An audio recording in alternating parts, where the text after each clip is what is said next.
We had been married for over 3.5 years, 4 years almost, whenever we found out that Liz had cancer. And so the way we found out is actually we were pregnant with our daughter Sophie, and it was our month like 3.5, like week 18, somewhere in there.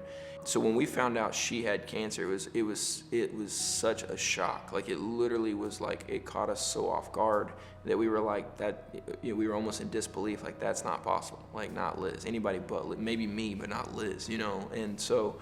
And so it was a shock. We were very emotional. We were very, fearful, clouded. Your thoughts are clouded, in a moment like that. And the biggest thing they said is that we feel like we've caught it early enough to where you've got a great chance. You actually only have a 6% mortality rate.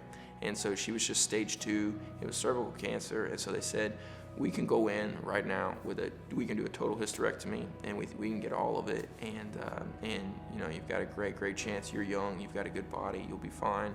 She was 29 years old, and so we were like, okay, we're going through what she's telling us. She goes, the negative aspect is this: we are going to have to take the baby. Lizzie ultimately, made the decision that she, was going to postpone treating the cancer to be able to have Sophie, and so that's what we did. And so we postponed it, and then Sophie ended up coming early, which was a blessing also. But then it was a whole other scenario with Sophie. So Sophie was actually born at 29 weeks, and so she was a little over 2 pounds when she was born. She was in the NICU for 9 weeks, and but she's our little miracle baby also, because she's grown, she's doing great. The cancer got to the point where they felt like they could go in, do a procedure, and remove all the cancer. And so what that entailed is she would have to do a total hysterectomy. She would also have to, they would also have to remove her bladder. The cancer had eroded into her bladder, and it was irreversible, the damage that had been done. And so we looked for a facility, and USC and Los Angeles was actually the best place for that type of procedure, because they could reconstruct the bladder internally. And so it was a pretty extensive procedure. It was a 14-hour surgery, and so she was in there all day long. And after that, we thought, she's good. They felt like they had got it all. She was in the clear, and so we found out that the cancer was back. And so we went back out to Scottsdale, Arizona, started up treatment again, and we're doing everything we can, but Liz, her body wasn't strong enough at that point to continue to fight. She was down to 78 pounds, 80 pounds, and so she just didn't have the strength to be able to sustain the treatment. And so it was pretty quickly that she digressed kind of from that point, and it was just a matter of weeks, from then that she ended up passing. Until the week that she passed, I never thought that there really was a chance that she wouldn't make it. I thought there would be significant collateral damage on her body, but I never really had entertained the thought that in all reality she might not make it.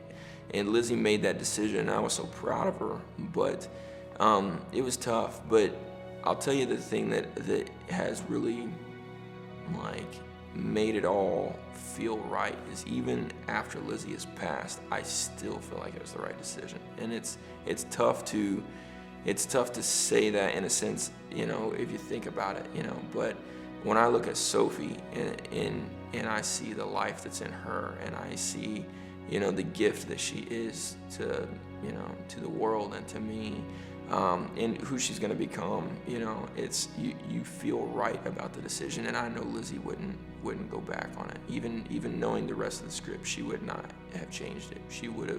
She would do it even knowing now. What's pretty powerful about that is that, again, when you think eternally, that's what he did for us, is that he laid down a life to give us life. And when you really begin to wrap your mind around that, it's a very powerful thing. And that's, the love that he has for us is so much greater than anything we can comprehend here on earth. And so, again, that gives me so much hope in knowing that Lizzie's in a good place, because I can deal with my pain here. I can deal with my hurt. I can deal with the sorrow. I can deal with the void that's here, as long as I know she's okay. As long as I know she's in a great place and she's doing good.